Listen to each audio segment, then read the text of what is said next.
Hello everybody and welcome to the second episode of the Endometriosis Hope podcast with me, Bridie Apple, and a very, very special guest today. We have Aaliyah, and I will tell you more about how we got to know each other later on in the show, but to begin with, I am going to tell you a little bit about her. So Aaliyah is author of The Internal Feminine Arts, and she shares her knowledge and practice based on shamanic, yoga, Kabbalah, and the Tao tradition. She is bringing the best out of these practices for women to find their health and help them restore their voice, confidence, and creativity.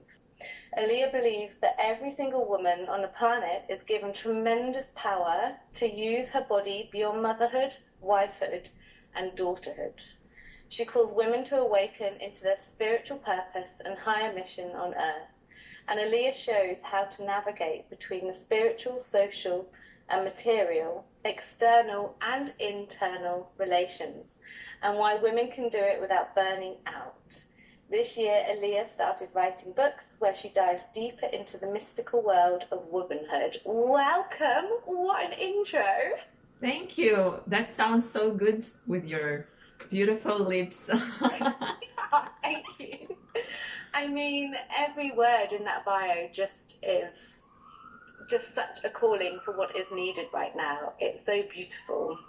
And how I like to start with my guests is to ask them how they started their morning this morning. So how did you start your morning? I know it's morning for you now in Vancouver, is that right? Yes, it's 10:15 a.m. Well, this morning I allowed myself to be a bit lazy. My alarm ran at 6 a.m., which is my normal practice start, but I was like, you know what, I'm gonna take extra 30 minutes, and then it ended up into 1 hour. So I woke up like a lazy cat, allowing myself to go slowly, took shower, had amazing breakfast, and all my morning focus was in this podcast. So I was like arriving slowly to it, and it's really delicious. Oh, that's beautiful. Thank you. I could almost feel it. It's such a nice way into the day. I've been on that similar flow for the last 2 hours, so it's nice to think we've possibly been in sync with that. I guess we are. Different time zones. Yes. Okay, so we've got a lot of juicy stuff to get through. But to begin, I ask everybody about what their journey and experience with endometriosis or adenomyosis they have had that sort of led them to this path and where they're at right now. Right. So it's very interesting. I never thought I will be experiencing something like that. So it happened around 1.5 years ago, 2 years ago. So I started feeling really weird sensation during intercourse, like a pain, you know, when the penis touches the cervix. And then the menstruation phase was more heavy, so much pain. And at some point, it was just so excruciating that I had to go to the doctor. Yeah. So I went to the doctor and he said, well, we have to check you for endo. I'm like, okay. So we went for ultrasound and he saw like a little dark spot and he told me whether this is a pregnancy or endometriosis. So we have to check it out. But it's interesting that, so all the events synchronized, and now I know why it happened to me. I don't have any endometriosis right now. So by that time, I just entered new relationships, which you are aware of.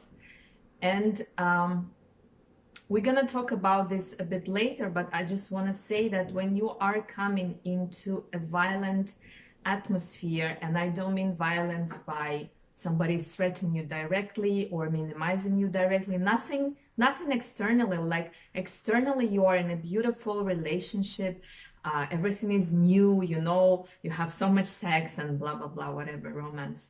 But interesting, when there is something in relationship that is not very aligned, that because it's a very sexual, it's a exchange of sexual energy, so something can happen.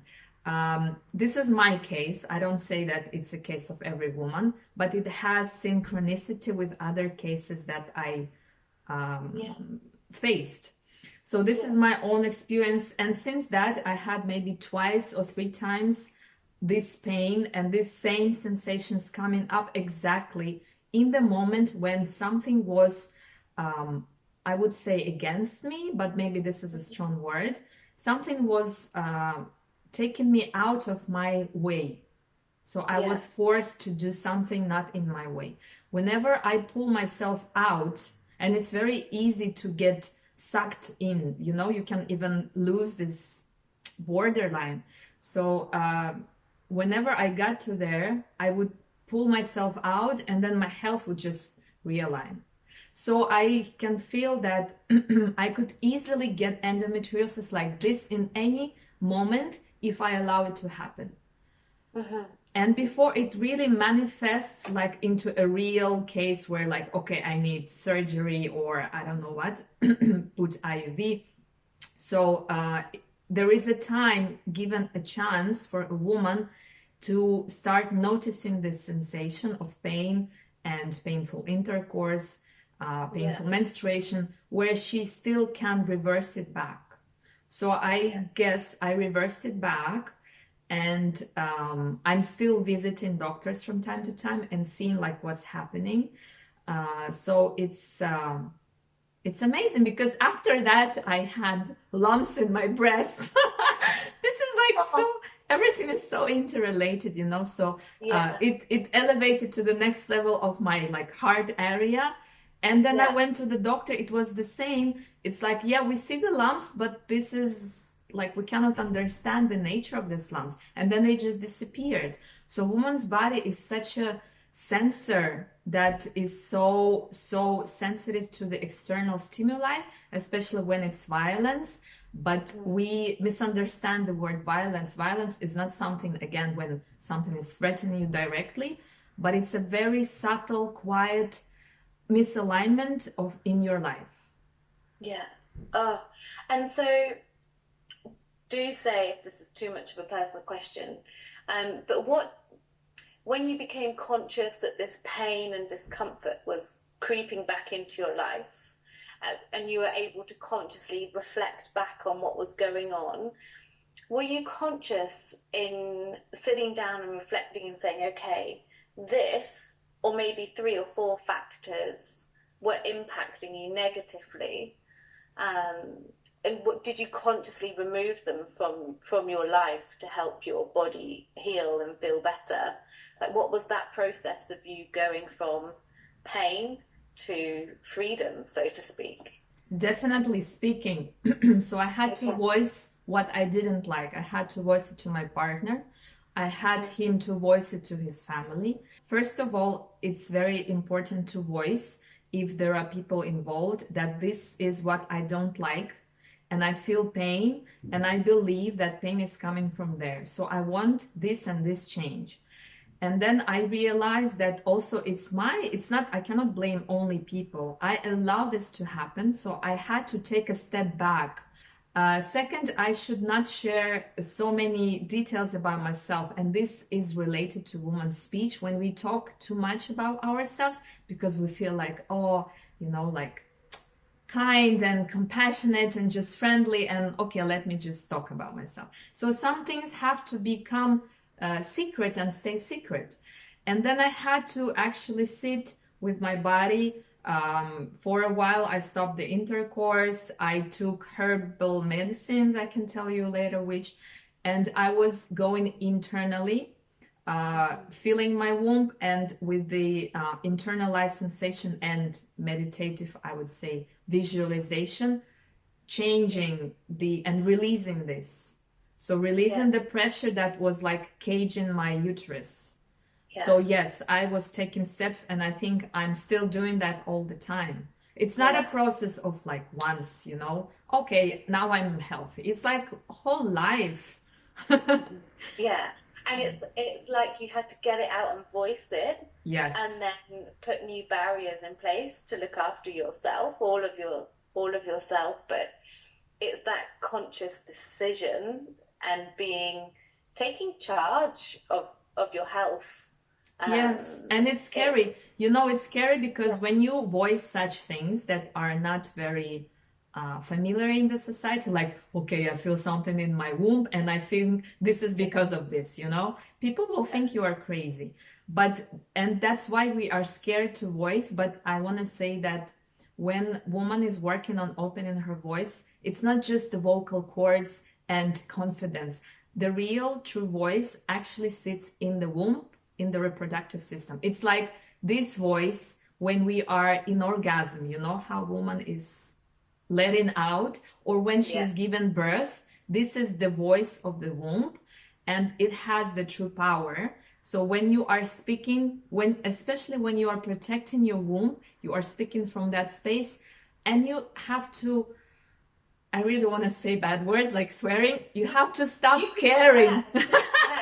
You should not give a fuck what people will say and how they will take it. Because, if you will adapt yourself in a negative way and speak in a very minor way, it means that you are compromising yourself so you can be accepted.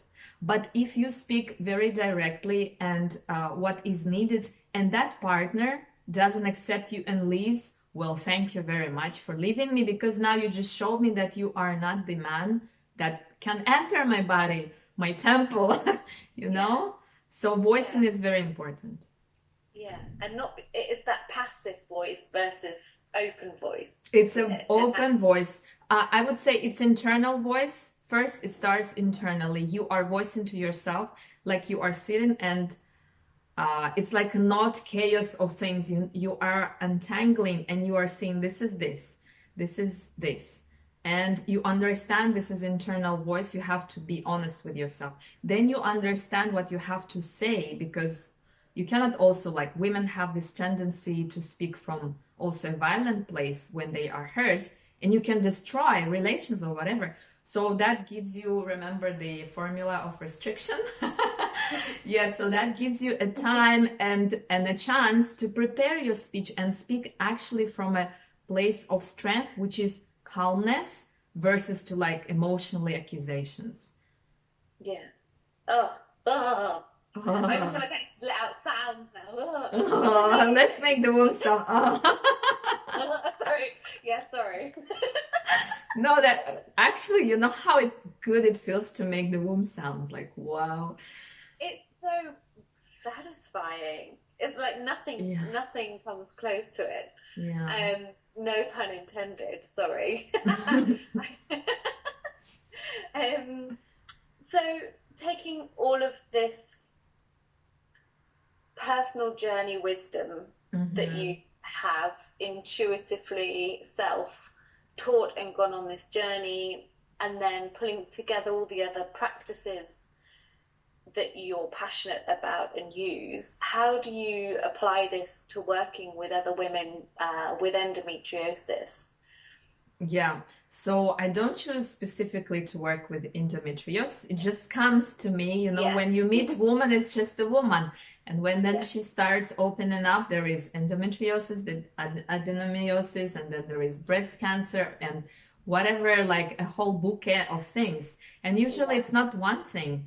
So, but yeah, I can tell you around 6 to 7 women who I worked with, they have this diagnosis in different stages.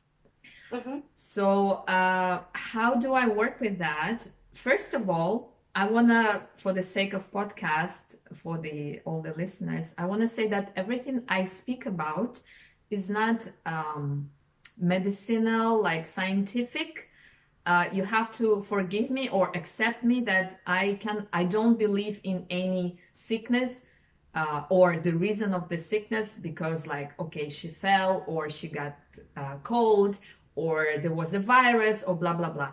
Everything is a psychosomatic level and everything is spiritual.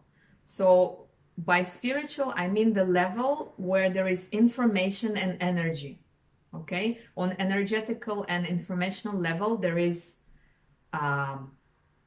everything is known about you, why you got sick, how you can recover, your past, your future, blah blah blah. But we don't have access to this level. We have sometimes hints, and the only way we get this information is through the pain. So first of all, I want to define what is uterus in the spiritual anatomy language, okay? So womb is a self-help for woman in spiritual growth. So you have a device that helps you in spiritual growth. So this is weird, right? Because we think that uterus is only for growing babies and protecting babies. Yeah. And actually, I gave this question in my story in Instagram, and I gave a few options to answer, and 90% answered that uterus, the purpose of uterus is to carry the child and protect the child. So then I'm asking, okay, if this is the only function of your womb, how many children are you having in your life? Okay, maximum, for example, 3. What are you doing with your womb all the other time when you're not pregnant and not giving birth? Like, why do we have this organ then? For what? So we have lungs that are working every second, right? We have liver and blah, blah, blah that are working like all day. Yeah. So what's happening with the uterus? So we know this function, but I would say that the first function, from the moment the girl is born, she is already stepping into that mission of spiritual development until she dies. Doesn't matter, she has children, she doesn't have children, she is in that mission. So she can only pursue this mission when she trusts her abilities and her skills. It means only her ways, only her opinion, even if it's not correct. One day she will arrive to that understanding. So this is the main pathology of women. They don't trust their skills. They constantly need confirmation, validation, so minimizing their selves. So if that, I would say when woman trusts her abilities, she is loyal to Creator. So this is not just a beautiful sentence, esoteric and opinion. This is actually the spiritual anatomy, right? The one that I'm also teaching in the courses. When you trust your abilities that are given you through this device, you are loyal to the Creator. So you are like with the Creator. And I don't use word God or universe, it's all one. So the thing is, when you are not trusting yourself, it means you are against the Creator. It's like you're turning your back on the God, and like whatever you're saying, I have my own opinion, I'm bad, I'm small, I don't have power, blah, blah, blah, blah. So you are minimizing yourself. Now, when I come to work with women, it all colored in different details, right? So she has, for example, relations with mother, or father, or spouse, or whatever. But when we break it down, all these details, they all fade, and you are left only with that you are actually going against yourself. And when you're going against yourself, you are against the whole creation. Now, what is endometrium in the spiritual anatomy? Endometrium is a layer that supports the mission of creation. Oh, it's giving me chills. I know, I'm having the same. So then the question. Even the puppy just shook. I think her uterus is moving. Well, she sat on mine. So oh my God. She's channeling. Okay, she's learning. So the question, if the endometrium is a device to support the mission, what is the mission? What is that mission? The mission is to make space and time where divine will form itself into matter. Okay. So I will repeat again. Look, to make a space and time, the endometrium layer, where divine will grow and form itself into a matter. So every month we are growing a layer of new cells, right? So through that physical, biological process, we are actually going through creation every month. Every month, yeah. So when we are minimizing ourselves, we are turning our backs from Creator. We are not supporting Creator in that mission, so this divine can manifest itself. Because what we would say, what does Creator want? Like, why everything was created? Because the divine wanted to experience itself in the like physical form. Yeah. And woman is helping that purpose to realize. And when you throw into the mix as well, so even with the woman not trusting in this, Right. but you throw into the mix the use of the contraceptive pill to suppress. Oh my God, yes.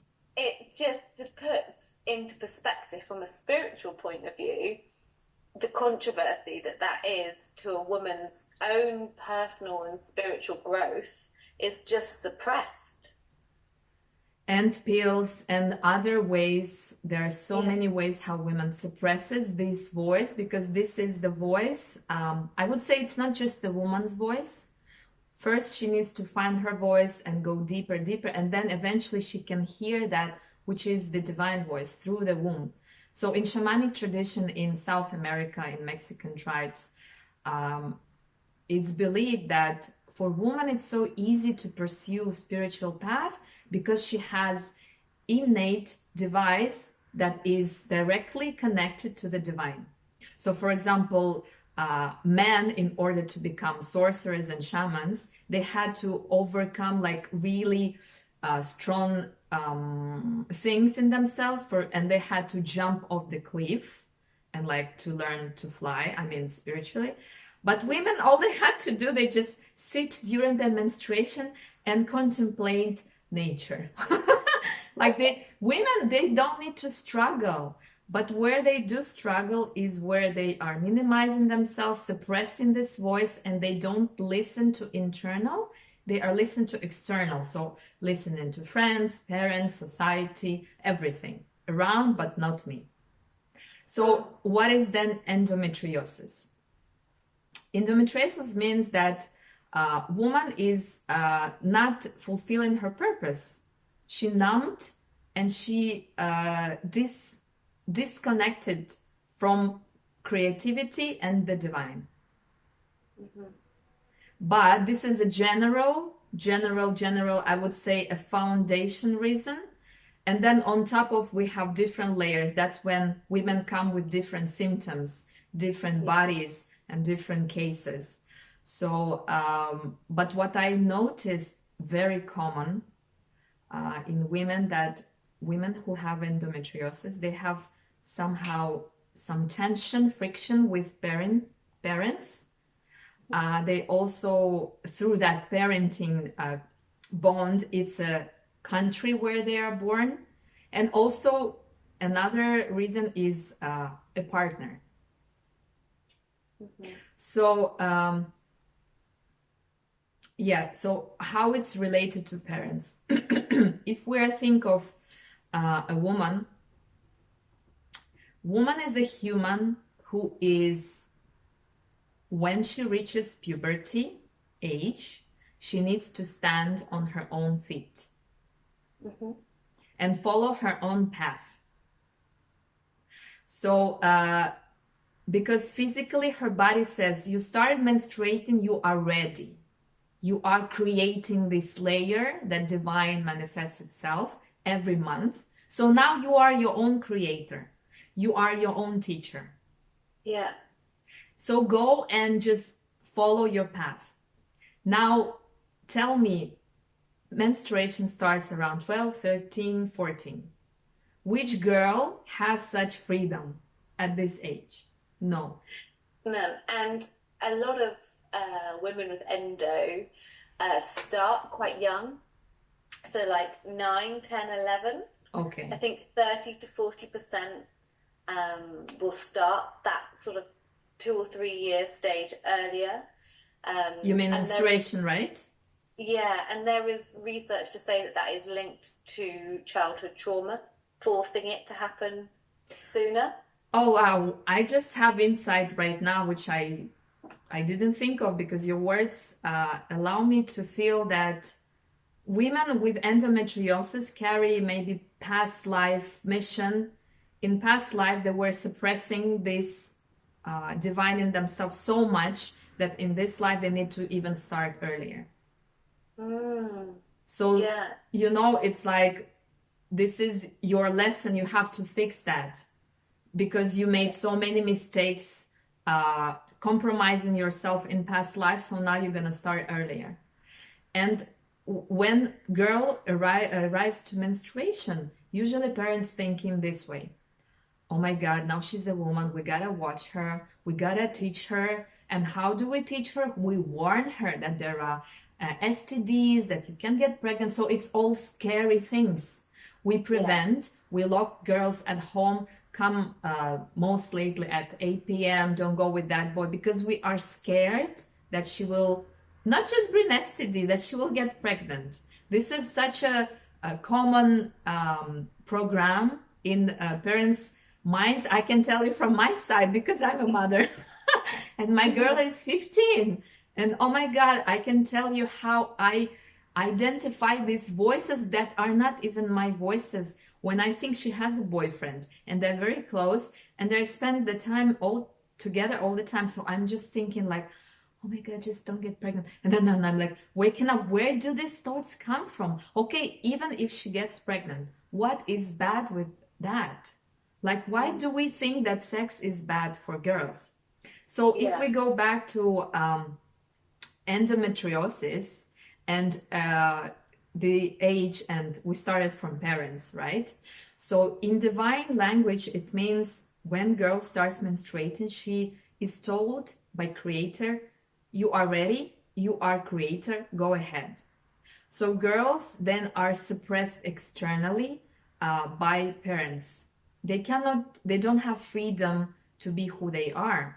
And they also don't understand by that time who they are, because they were imprinted so many beliefs, behaviors, models, and blah, blah, blah, blah, blah. So,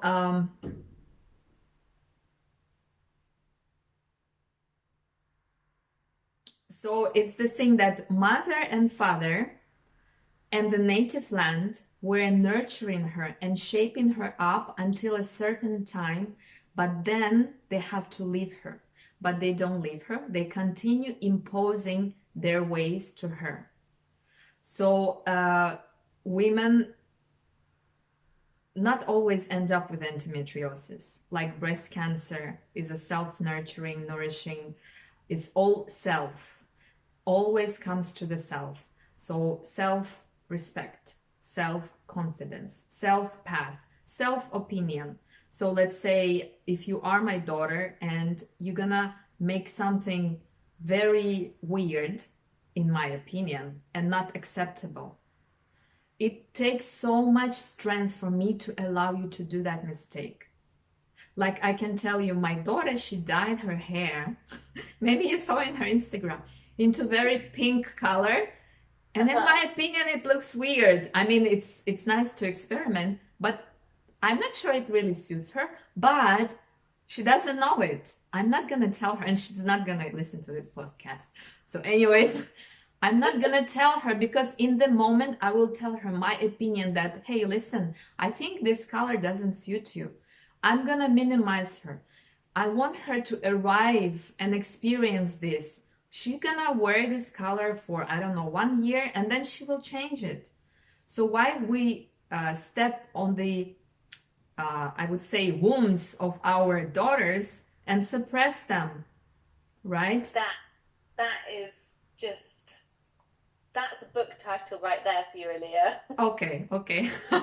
We got it.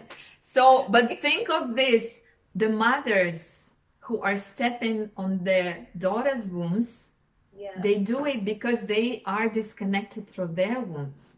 So we pass it and pass it and pass it. And that, right, say. Oh, I was going to say that it's not even a concept, is it?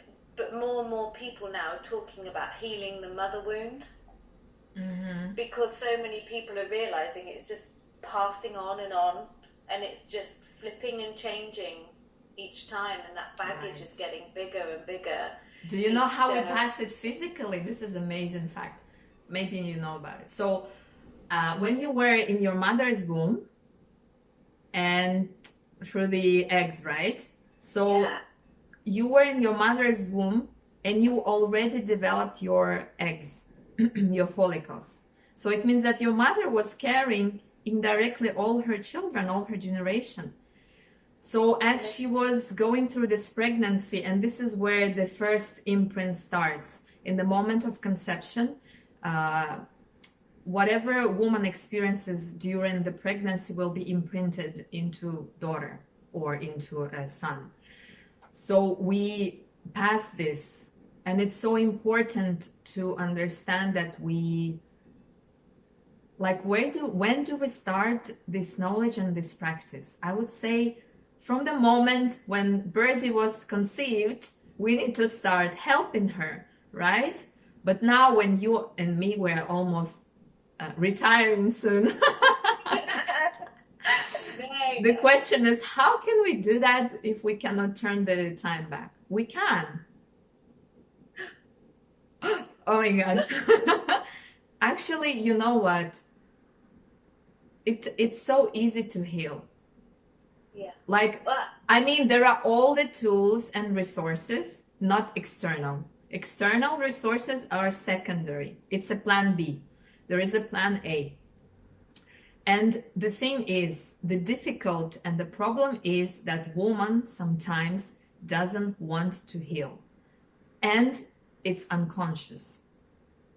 Okay? So sometimes I had clients who would say, so there is an issue, some trauma, childhood, something with parents. And then we are almost there. We are almost there. Like, I feel there was going to be a big breakthrough. But then she retracts back. And then we just come to realization that she actually feels comfortable in this drama, you know? It's a nurturing, it's a familiar place to be, because if I heal my traumas, what am I going to speak about? Like the inner dialogue, or how I'm going to feed it. So many times women are willing to change, but it's only on the level of desire, without actions. Because I think there is comfort in being uncomfortable. If that becomes your norm, like the idea of suddenly changing that, I think for a lot of women, regardless of whether it's endometriosis or anything, the idea of what's on the other edge of the wall that you can't quite peep your head over is this big empty abyss of having to almost start again. Exactly. Is terrifying. Or they haven't been taught the tools to visualize it or manifest it, to walk that path to it. So it just seems impossible and so far out of reach that you just can't even get there. So don't bother. Oh my God, this is so true. There is a saying that we are actually scared of light and success than we are of darkness. So when you are in the darkness, first of all, it's a familiar place. And in that darkness, you are not alone.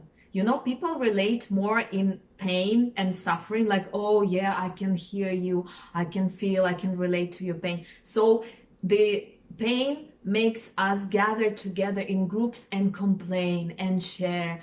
And in other words, this is very negative, because when you think you shared your pain, you feel so-called relief, but you actually fed your pain just now by saying about it, speaking about it, and return it back to it. So when you are going to the light, it means you have to leave this group behind and you are going more solo. It's a path of being alone. And nobody wants to be alone. Because who will relate to your success? People are mostly envy or jealous, or like they start wanting something from you. So when you are going towards the light, you are becoming the great, I would say, version of yourself, but you are also leaving big crowds behind. So then people would say, oh, we cannot relate to that anymore. Come back and suffer with us, then we can be together. We are one. So it's very scary to be one and to be successful. Because when we are together in suffering, we are very similar to each other. We are the same. But when you are going out to success, you are revealing that you are unique. So when you are successful, you are unique. But you have to pay the price. It's more being alone. So that's why when we see people are very successful people, they are all surrounded by crowds of, I don't know, admirers and fans and blah, blah, blah. But actually inside they feel very lonely. And if you actually accept that aloneness as you are not alone, you are with your unique or authentic self and with the divine, oh my God, you are not alone. But you don't need to sit with somebody and to, you know, like a bubble gum, you just push it and pull it and like just, I don't know, it's dragging this drama again and again and again. So women feel comfortable in that. They don't want to change. Yeah, and it's funny, when I was on I'm always on it, my endometriosis healing journey, one of the big things that I realized I had to do was to unfollow certain social medias and blogs and hashtags, like endo warriors and stuff, which I think are great and empowering. But actually, for me, every day, having a look on my phone and scrolling and just seeing fellow women with heat pad burns and operation drips in their arms and scars actually just made me feel shit. and it didn't give me hope or light. And I know that the community and the disease everybody talks about, well, there isn't any. Yeah. So I think like the hashtag now, like endometriosis sucks, has got more followers than endo sisters, and you know, so it feeds the beast. Exactly. And then you are the beast. You become a part of it, and right. I would advise people to unfollow such things. And the way we feed the beast is when we talk.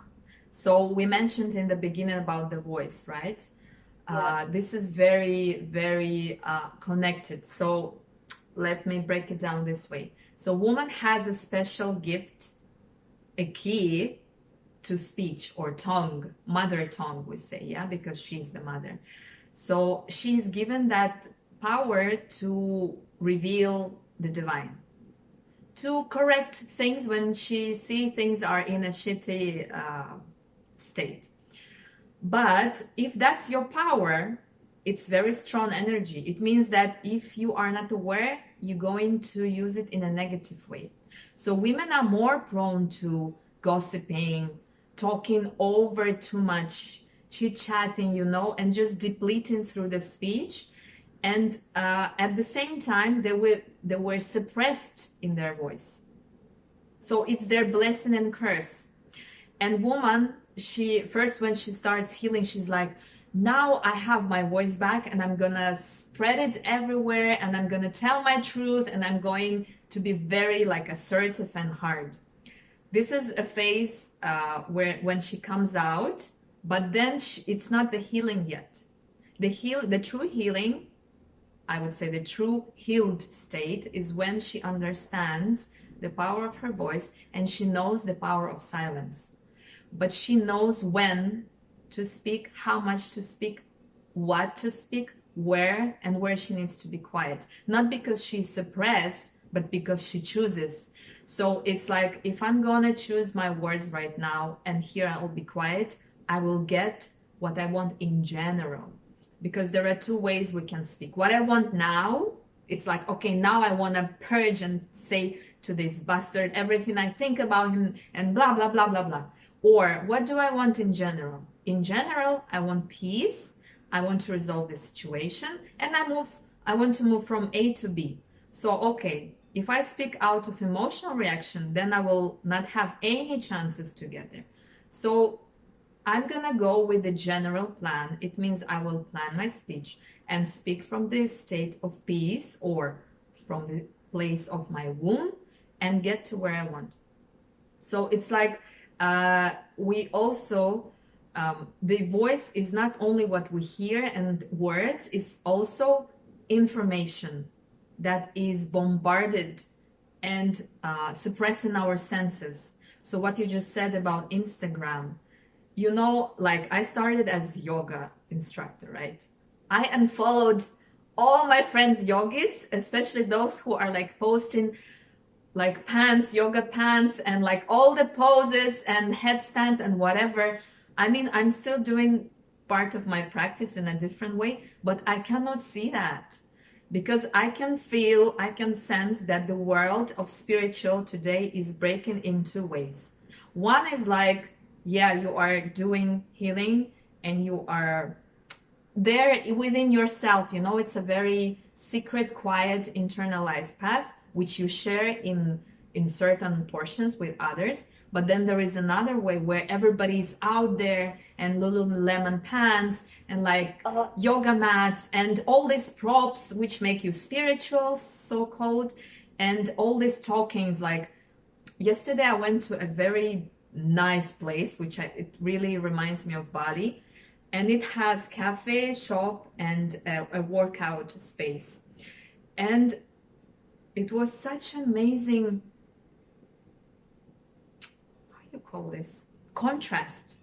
So in the morning I went to a chanting class where we gather with women and we just sing. We heal ourselves through singing, and I love it. And then I went to that cafe where I saw women with very firm booties, like very strong abs. They are so beautiful. They have makeup and they're like well maintained, I can see. But there was such a big difference I felt in that energy and in this energy. So the second place was more artificial to me, where all women have a model of beauty and they want to be that. And this is success for them. So it's more external. And this is what I mean, that a girl from childhood, she's bombarded and inspired by external. And social media actually feeds that beast so much that we lose our true face. So like, who am I behind these muscles and yoga pants and makeup and the trendy expressions in the spiritual world, you know, like I'm a yogi. What does that mean?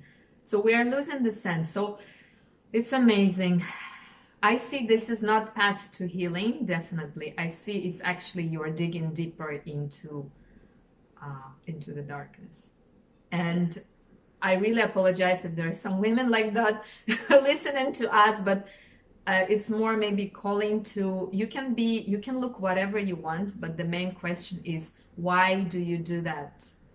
What is the intention behind that? And remembering that muscles is the tissue, it's the most unreliable tissue in life. Just wait until you're 40 and you will see what's happening to muscles. And it's amazing, yeah. Yeah. We are like covering everything here apart from endometriosis. But it's all interconnected, and this is kind of one of my dreams for all of the endometriosis hope work, is to bring this light in where currently there is nothing, and to also make people aware that it's interconnected. Endometriosis is not just an unknown gynecological disease that we don't know where it comes from. There is no cure.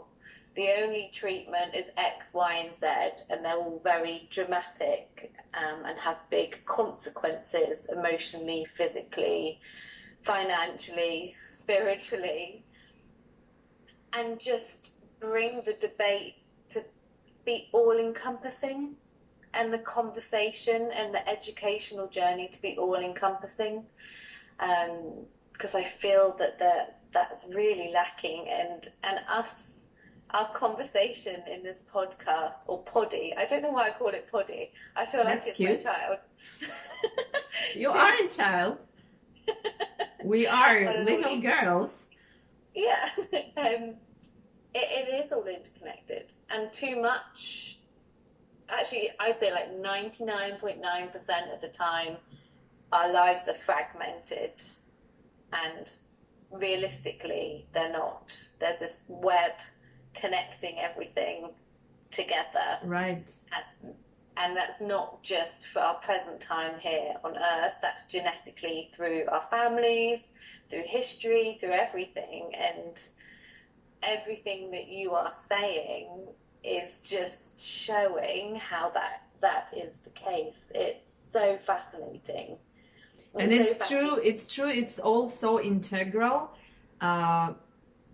Sometimes I see women are coming to heal a certain part of their body or issue, and they're just focused on that, you know. And I would say you have to zoom out and take into consideration everything, from how you poop, how you sleep, how you exercise, who you are talking with, how you are talking with, and like what kind of thoughts you are carrying. For example, there is a college here that educates future counselors, and my husband, he is taking this course, and there are many women. I mean, it's a group more of women as usually, yeah. So it's like maybe 8 men and like 20 women, and so they had terms dedicated to spiritual, to physical, to childhood traumas, like addressing every part of human, I don't know, aspect, right? And you know, once I asked him, do you study like menstruation and womb and like physical, like the organs? He said no. Like, everybody's sitting there talking about traumas and trying to learn how to heal the trauma, bypassing and numbing the monthly drastic change that woman is going through. So it's like we are they're unsexual. I mean, we are not women or men. I don't know who we are. We're just devices for information. So it's more like intelligence or intellectual process of trying to heal without addressing the root. Why are you in this body? Why you have vagina? Why you have breast? Like, how do you... Well, I think because women think that breast is for feeding and uterus is for giving birth and also for sex, and that's it. Mm-hmm. So if even in like sexual trauma, they had a big term of sexual trauma, but in that sexual trauma there was no any talk about the reproductive system. How do we work? So he went to some of his classmates, women, and he said, hey girls, like, do you think you would need to include this part? They're like, no, why should we include it? And he said, he mentioned what I'm doing and how it influences and what women's going through, and they're like, oh yeah, actually you're right, it should be included. Like, really? This is who you are. And I just wish all women wake up and understand, like, why are they alive? For the fact that you are listening to the podcast is because you were in that womb and you grew and you were nourished and loved, and you came out, and now you're carrying this I would say divine device within your body, which is speaking to you all the time and giving you symptoms and signals for you to start listening. So that's why I called it internal feminine arts. Yeah. Yeah. And how would you this is just instantly making me think of the women who are sat at home listening to this who have had hysterectomies. Yes, very good And question. can be sat there thinking, but what about me? Do I not count in any of this, or was I on this journey unconsciously until I had a hysterectomy and now I'm not? Like, has my sacred voyage gone? Like, what would you say to these I lovely love listeners? this question so much. I think it's, well, I wish, and this is my mission, to bring this work like and spread it all over. So there is a scientific fact proved that whenever a human being loses an organ or a limb, there is still some kind of chemical or emotional presence of that organ. So, for example, if somebody is in a wheelchair with disabled legs, right? And if you come and you take a stone, like a big stone, and you just throw it on his legs, you know what would be the reaction of this man? He would scream out of fear. Even he knows that his legs are basically dead and he doesn't feel it, he will have an emotional chemical reaction to that action. So I forgot the name of it in science, and I think we watched the video in TTC. No, we didn't? I don't think we did. I know, without mentioning names to keep confidentiality when we were on that course. By the way, listeners, I met Aaliyah an hour into the podcast. I met Aaliyah in Bali when she was one of the amazing teachers on the somatic yoga movement teacher training. Yeah. And I know that one of our fellow women in the circle had a hysterectomy. I won't say her name, but I know when I was there, I was having some PMS pains, and she was having empathy pains for me. She was like bent over as if she was felt that, right? Period as well, even though she'd had a full hysterectomy. Okay. And I always just found that amazing. So there you go. Because right, it's fascinating because human being is not just physical layer. It's a multidimensional being where you have physical as the last level, okay? The level that manifested. But before we have information, energy, emotion, so all the subtle bodies. So if on physical level, any organ is extracted, there is a still phantom that is working on energetical level. That's why, for example, women with hysterectomy, they still go for acupuncture. So why do TCM doctors still put the needles? Because there is a meridian working still and passing the energy. So actually I'm teaching women.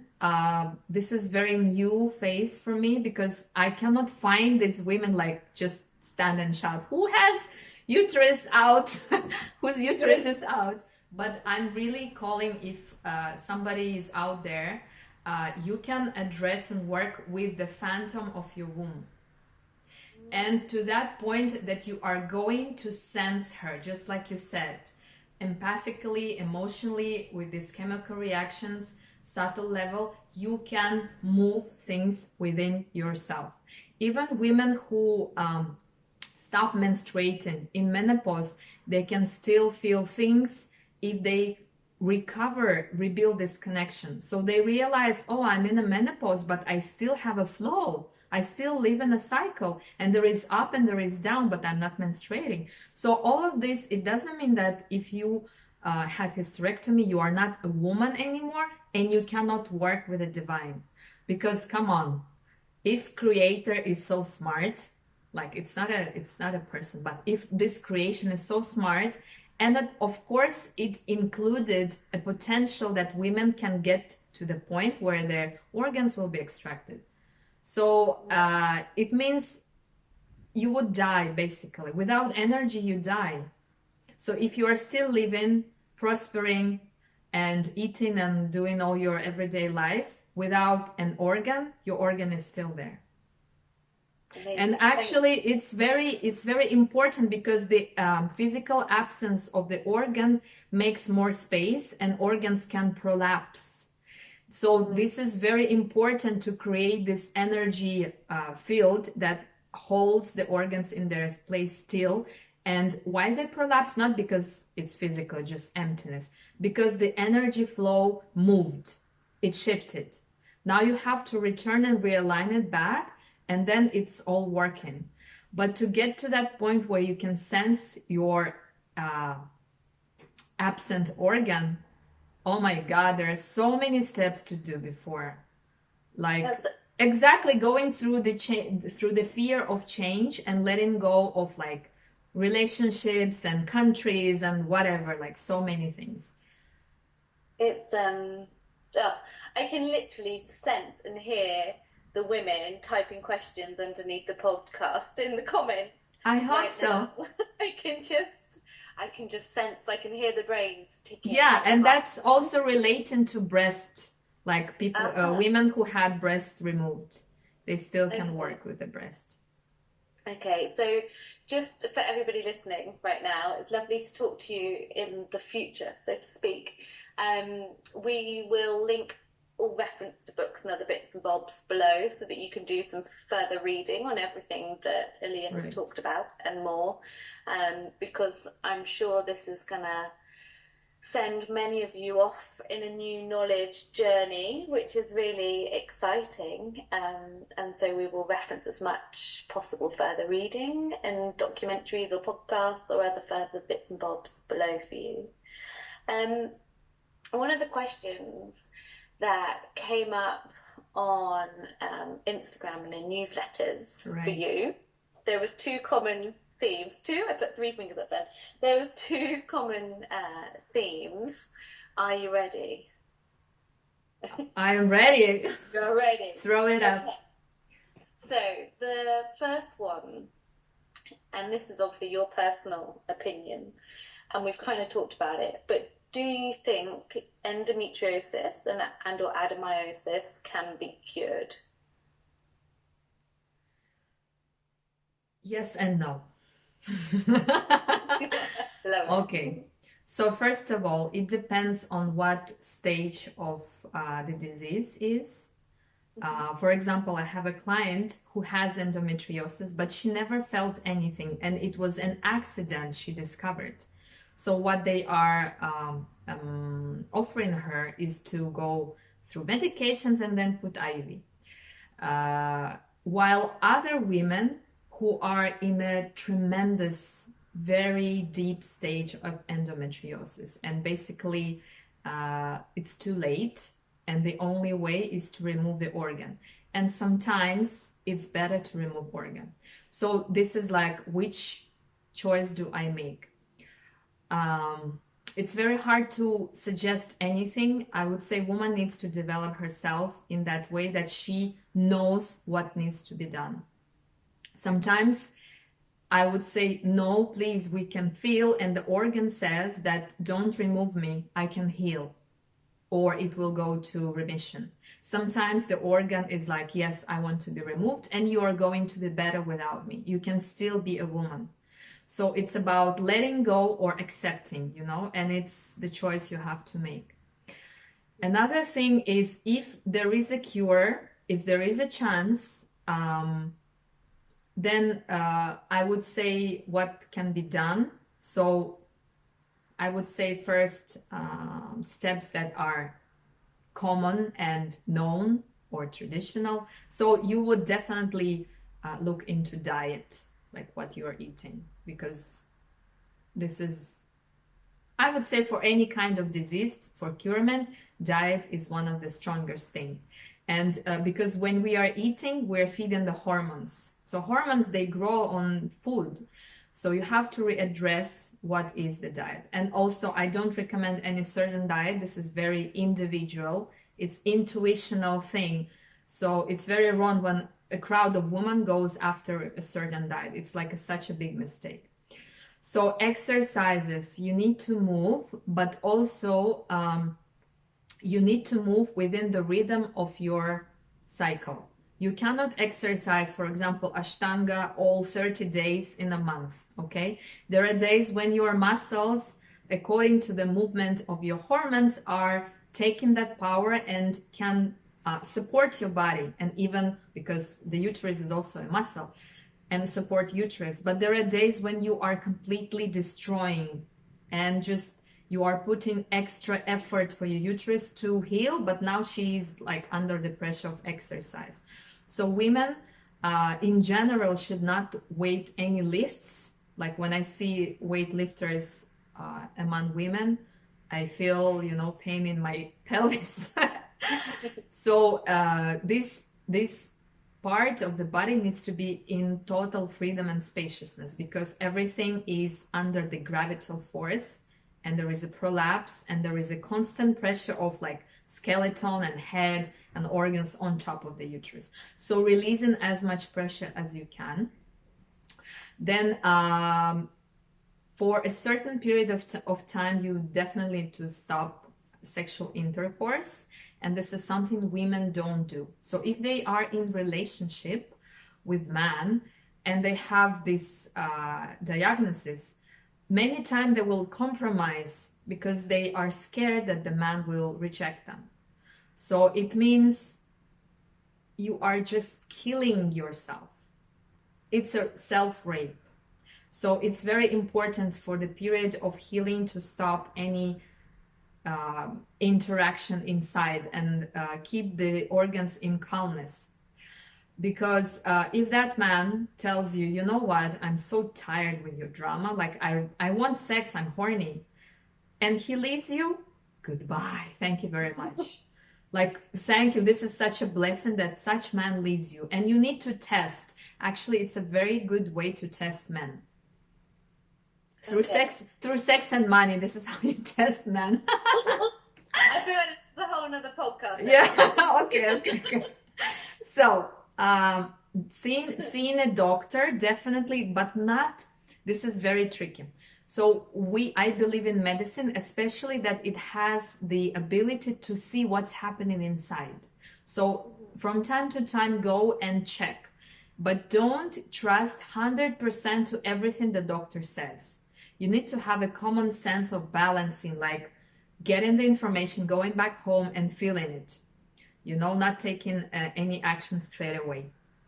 So, but some women don't go to doctors at all. It's like there is always some extremeness, whether they go to a doctor and do everything they say, or they just ignore until it's too late. Yeah. So the next thing is relationships. Like if there is some burden in any kind of relationship, like parents, country, relationship of marriage, if you will not arrive to a decision to leave, your body will force you. Yeah, your body will show you and punish you in a way. It's not God that punishes us. It's ourselves through our body. So this is very hard. How can you leave your parents and keep love in that bond? So this is I think also a separate podcast. This is the mother wound. A very important one though. Yeah, so mother wound healing is not that you are trying to change your mother, you are trying to talk to her, explain her, make her understand your way, blah, blah, blah. You are not doing anything externally with your mother. You are working internally because you are basically healing your inner mother that manifested through that woman, right? So sometimes women, when I work with them, they are not contacting their mothers or parents, but we dedicate a certain period of time, and then suddenly something shifts in relationship with real mother. She's like, how does it work? I don't understand. Like she suddenly changed, I swear. So yeah, it's very scary to move sometimes, to change houses. Like this is step into the unknown. But as you also mentioned previously, when you move out into a different territory. So what is territory? The main mother, there is one main mother, the divine mother, okay? And one of her manifestation is earth. So when you are standing on that earth, or the womb of the universe, the earth is like the womb of the universe, she is trying to hold you and send you a certain, like, to connect with you.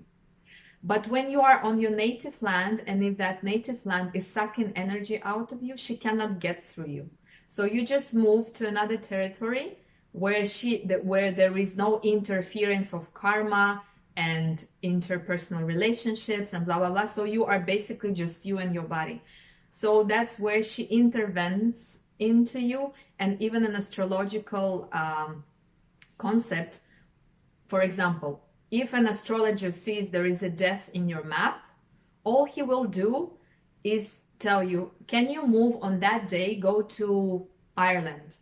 So what happens is that forces or meridians of the energy of the earth that crosses, that synchronizes together, that manifests death for you, or some, I don't know, case, you just shift. And then instead of death, you just get a slap, or you just fall, or whatever. So moving territory is very strong thing, right? It's one of the healing. It's not the main healing, but it's one of. So I'm just telling whatever women could pick from and apply to them. So, but the main works is internal. Of course. Yes, and this is the main... The juicy, the hardest bit, but it's the most important. Yeah.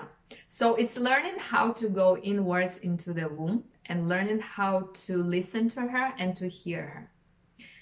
You start from like feeling the presence and actually, like, you know, when you're in bus, when you're driving, like, where are you? You are constantly in your head. Can you descend down to like the other brain, which is in your belly, and feel what's happening there? Because this brain, if we look at this brain, right, it's protected by, this is the strongest bone in the human body, the skull. But the second brain, actually for me, it's the first brain, the gut feeling, is not protected. It's like an aquarium of organs, and it's so soft. But we have tendency to make it very tensed and create cage around it. Cage of like beliefs and emotions and whatever. So we need to descend down and to free the space so it can flow, so the energy can flow, and the blood and the fluids and whatever. So also learning the yin way, which is wait, am I still answering your question? You are, yes. Okay, so because I enjoyed that I'm telling like how to heal. So learning the yin way is something, I would say, the hardest for women, because they have tendency to rush, to take over too many tasks. So let's say you have 10 tasks for today, and you're gonna do everything to fulfill them. So you are basically turning into a horse, you know? So sometimes I have this whiteboard and I'm writing every day what I'm going to do. So it's like 10 points, but I'm doing always 2 or 3. And you know, I go and like tick, done, done, done. And then I feel good with that which I done today. And there is no guilt. Oh, but I planned this, but this is important, blah, blah, blah, blah, blah. So a woman is always living in a condition where she thinks she is behind the dates, you know, behind the deadlines. You have to stop that, because that makes you run and you are not grounding to Mother Earth, to the womb. And when woman is running, she is, well, just imagine a running woman constantly between the tasks, like she has everything on her shoulders, all that weight. It's not a surprise that the uterus starts crying and like asking for peace and like stop. So pausing between the tasks is very important. Learning how to ground is not grounding like mental thing. Oh, I'm grounding. Yeah, it's actually doing a practice, which we did also part of it in TTC, where you are basically doing the floor communication work. You are going horizontal, because women's genitals, they are built in horizontal plane, and males are in vertical plane. So that's why man is being vertical on his legs is fine. He is okay with that. But woman, between her tasks, she needs to come and lay down, and not just laying down with the phone in her hands or like whatever and falling asleep, but you are laying down and you are, through your internal practice, you are releasing the pressure from your pelvis, the gravitational force, right? So breathing, oh my God, breathing is actually first. So learning how to breathe, taking breath courses, pranayama, whatever you can, and that should be everyday practice. If you skip your movement, if you skip anything, do at least 5 to 10 minutes of breathing. This will just benefit in general for everything. Like, if you're not breathing, you're not living, right? Now, on the note of breathing, yeah, the exercise that you facilitated in Bali, was it a shamanic breath work? Yeah, I changed that the way I'm doing it. That was phenomenal and crazy, but it just goes to show the power of the breath. Yeah. And yeah. It's good you mention it, because I want to say that since then I changed it. And actually, Dima, she tried the new version and she said, oh my God, it's so different and it's much deeper. So the breath work, so the breath work that we did is very similar to holotropic or rebirthing and these modalities that are very trendy. Like here in Vancouver, every week we have a breath work. So that breath work takes you to a place where you are losing a little bit control and you're becoming very emotional and people scream and cry and blah, blah, blah. So we believe that this is healing, which I realized that it's not, because it's very wrong way to think that whenever you purge emotionally, you are healed. You actually relieved your trauma again. You need to keep your trauma where it is and address it in a very, I would say, yin way. You are walking there step by step slowly instead of shaking it so it bursts and blows up, right? Like a volcano. So now my breath work is called moon breath work. It lasts longer and it's a little bit different. And women are not crying there. I don't want it at all. So I want them actually to go very deep, like to, I don't know, to the outer space, but with having full control over the body and emotions. So then when you have a full control and presence of your consciousness, you know exactly what you're learning and what you're changing. So yeah, that's one of the things.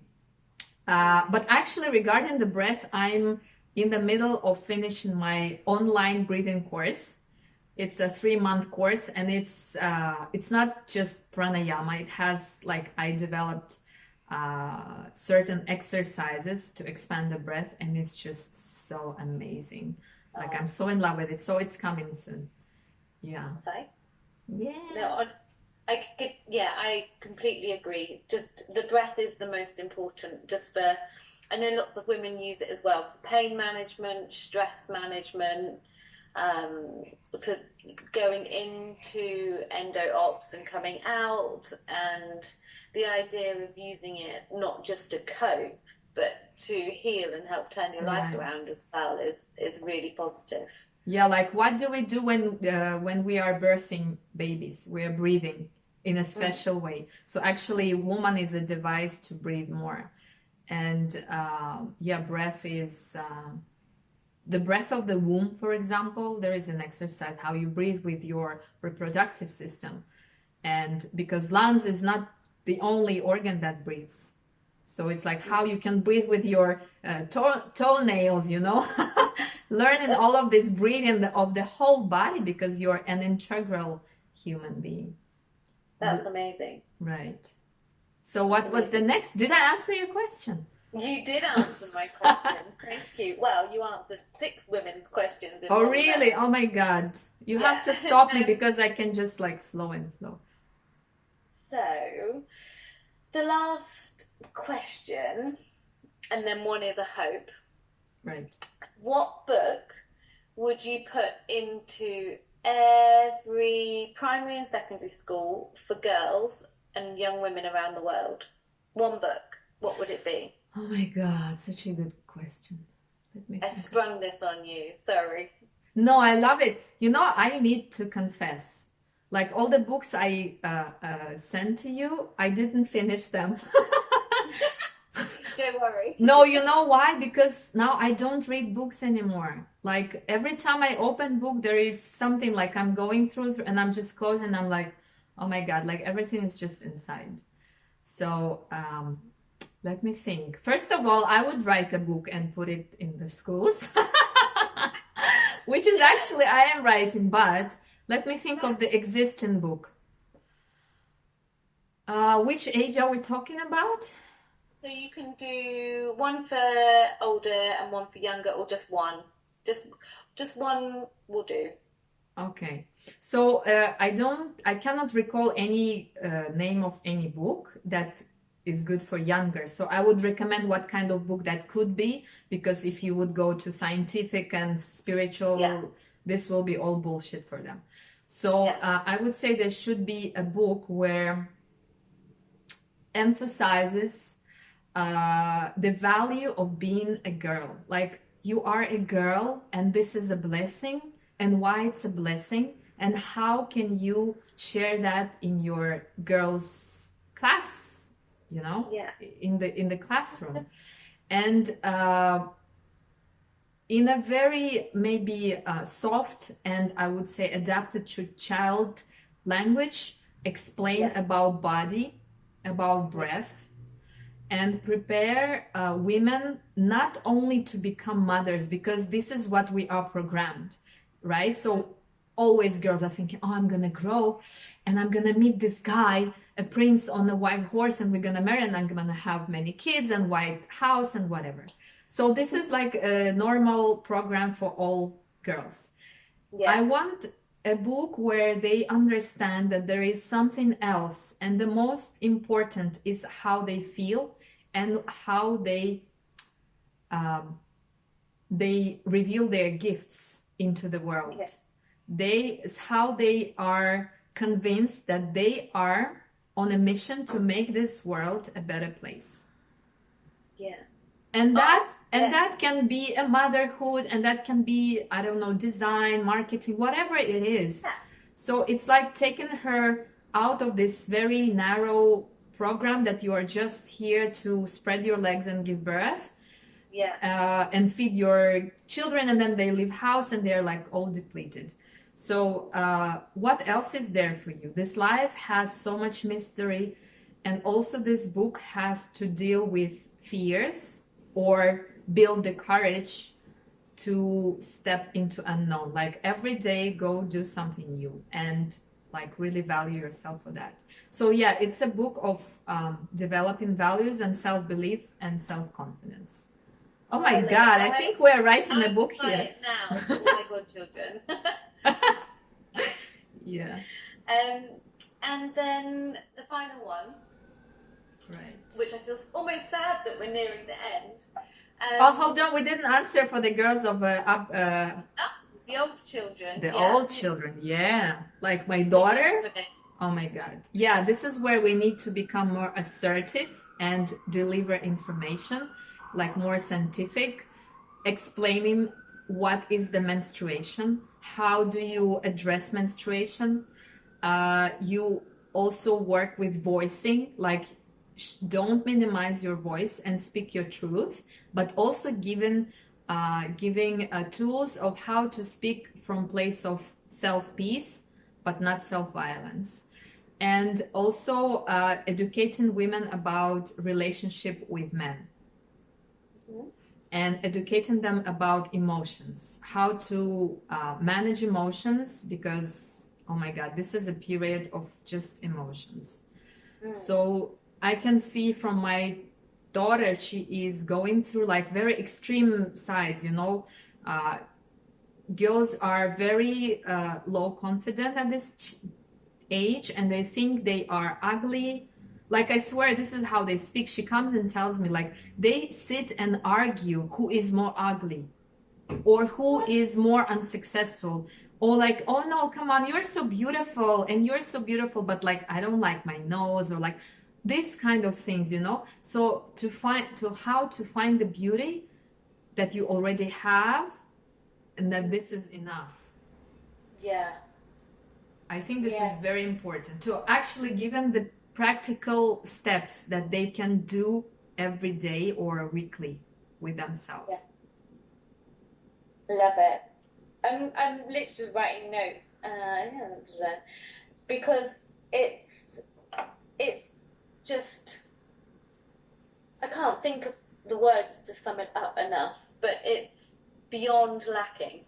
Like there is no role model for this, and even one role model would be wrong, because then people would aspire to be that role model. Yeah, exactly. So it's like a collective voice, which is something that people can't market, don't advertise, can't make money from, and that's partly why I think it doesn't exist. But I'm also hopeful that, you know, with the change in technology and marketing and everything at present, that there is a positive change on the future of the way that something like this could happen and be rolled out. It's kind of like we need another Spice Girls, but there needs to be 50 Spice Girls. Sugar girls. This time going for sweet things. You know, I want to tell you, the main obstacle here is not because it's lacking. It's like asking, why does this information lack in the schools? Because when we will start implementing that, it will change the minds of the girls. They will come back home and confront their parents, confront their fathers. And this is the main thing that stops women. Whatever you learn outside is so valuable. You come home and all your dreams are just broken. So it's the society formula that is the biggest resistance, because if we will have girls who are allowed to think in a free way, to choose whatever they want, it will shake the whole society. It means that all women are going like honestly, you know, honestly living. So if we look, you know, this global crisis now of climate crisis led by Greta, she's like all over social media, everywhere. Finally, we see, and I can see that this is going to happen. More and more girls, maybe older, maybe younger, will step up and do. But you know how much resistance she hits now? Like people are accusing that this is all a scam and she's just there to pull out money. Like many hatred. So she has the power, and I think this is her karma, and thanks to her disease as well. So she is protected, but how many girls are not protected? So like when they just want to say this is white, and then parents come and say, no darling, this is black and it's going to be black. So it's I really think these books should be distributed for free, and to maybe such schools like Montessori, or like, you know, experiential schools that are open-minded. So I hope we can start this movement. Yeah, get writing. Yeah, okay. I just need 50 hours in a day, you know, to finish everything. I know. It's well, hopefully, or maybe this podcast will have sparked a fellow writer exactly to listen in and maybe be halfway there with it already, and, you know, putting it out there. And maybe it will inspire 15 writers. The more books we have is better. Yeah, absolutely. Oh, I'm putting it out there. So, finally, what's your hope for the future? Mm-hmm. I'm rewording this in my head as I'm saying it. What is your hope for the future of endometriosis in the world? I know it's big. No, my answer is going to be very maybe shaky first. So future is not very bright. I will start from here. Why? So if we be honest, the health of women is decreasing. If we compare to what was 100 years ago, we are weaker. Our bodies are weaker. There is less chances to give birth to a child, even to finish the line of the pregnancy. You know, that's why we have how you call it, in vitro fertilization. So more and more women are incapable of that, what they were given by nature. So, and women has stepped into a place where they are not only mothers and wives, but they are also business women, entrepreneurs and everything. Like they are so capable. And in that capability, in that power, there is an ego game, you know, like I can do it. I can do it more, I can do it better, I can do it all by myself. So women are going more towards that, which is showing that the body is more and more saying, no, please, no, please, no, please, no. So, but the world is overpopulated. I think we are hitting a wake-up call where women have to understand that it's not time to give birth to children anymore. It's time to give birth to themselves.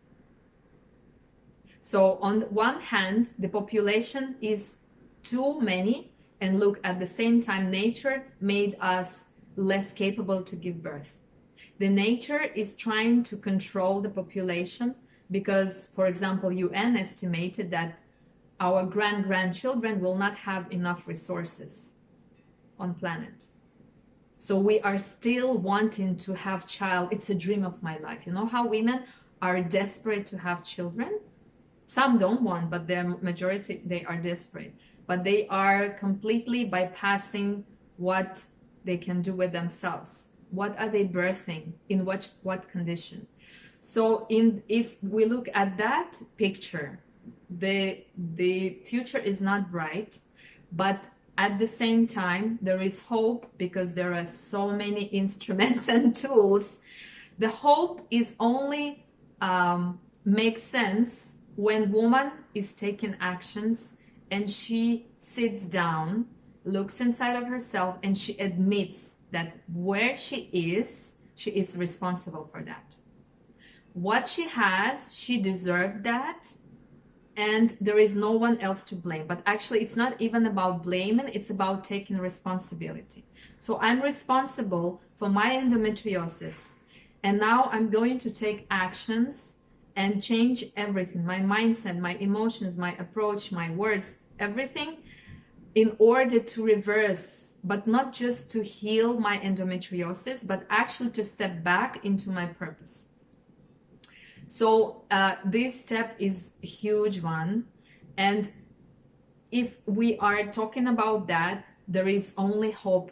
You know, actually, I don't use hope word so much because hope is something, okay, we just sit and contemplate and we dream. I would say intention.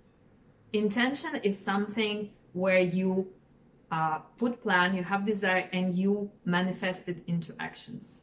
So we need to create an intention that ends up with 1, 2, 3, 4, 5 steps this week for me, just this to heal, and what I'm going to do with that.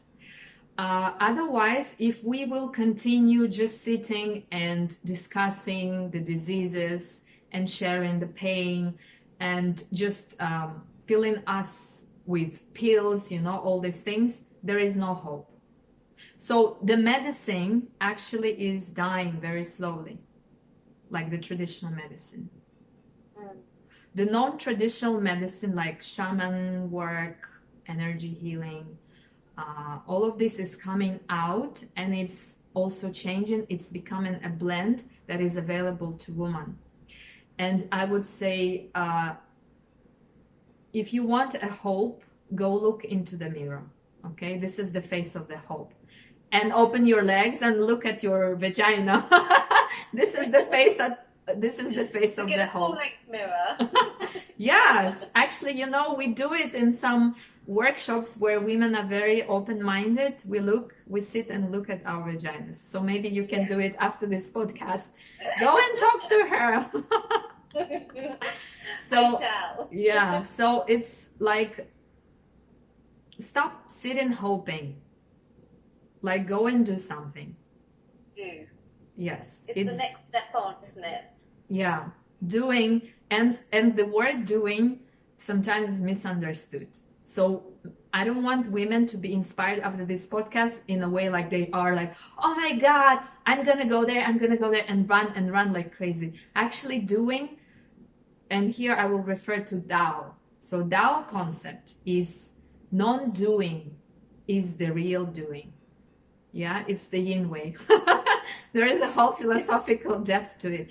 It means the actions, well, I'm sure women with endometriosis had taken so many tools in order to heal.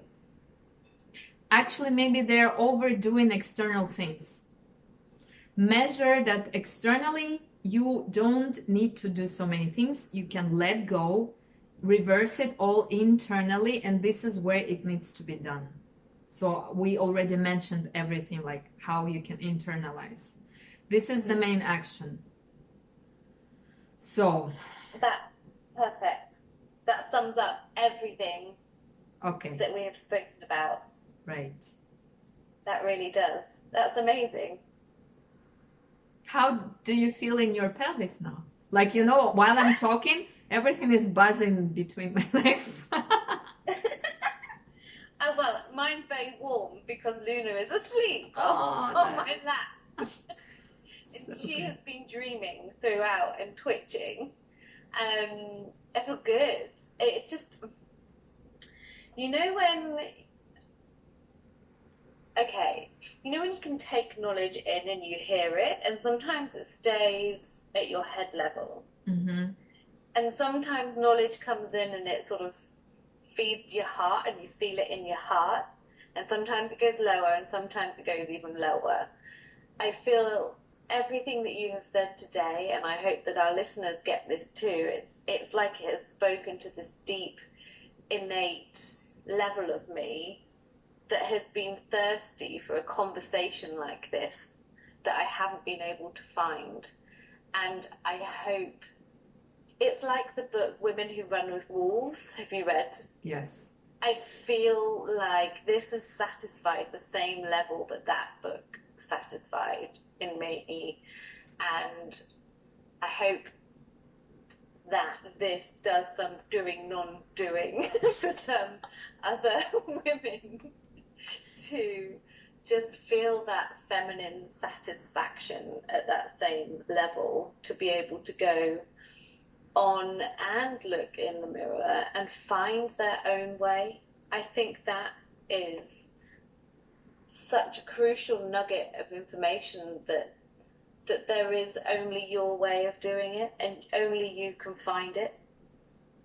And it's hard, but also as simple as that, both at the same time.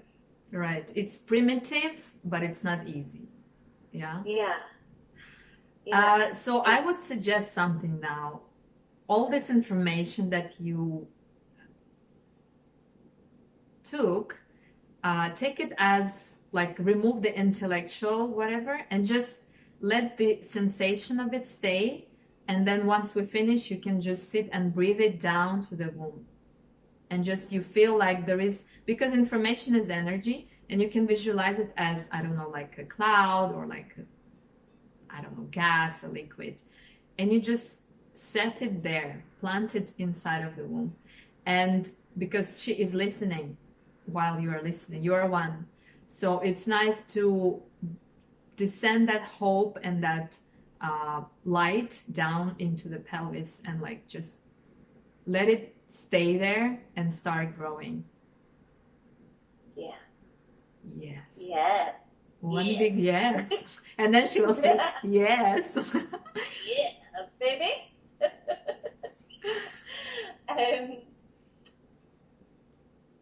To finish, Mm-hmm. How can people connect with you, find you? What have you got coming up? All right. So they can connect with me through my website, through Instagram, which is www.aliyagalim.online. So what else? I'm working individually as a womb leadership counselor. I don't like word counselor because I'm not professional counselor. Like I didn't graduate as a counseling, but maybe this is the best way to describe. So I'm working on different modalities, including movement, breath, and menstruation, menopause, shamanism, Tao, Kabbalah, and blah, blah, blah, and blending all this together to work with specific needs of a specific woman.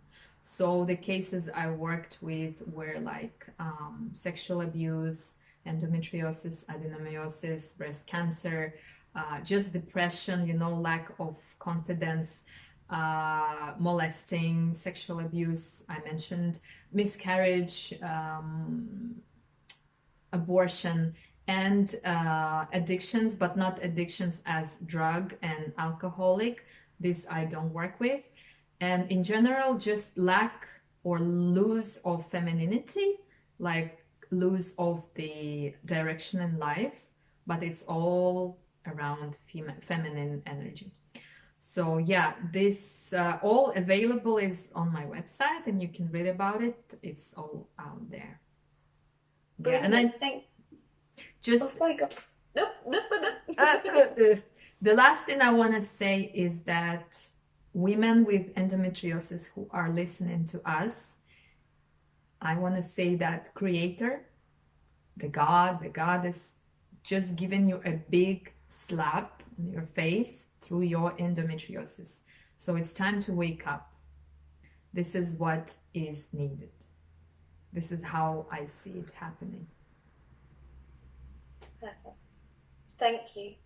Thank you so much. I just can't say thank you enough. Thank you. I enjoyed it so much. It's amazing. I will post everything below for everybody. So all the links that we have talked about, so you can read it further. Any comments, please post them below and we can both get back to you. And have a wonderful day, and I'll send you guys an update. Thank you.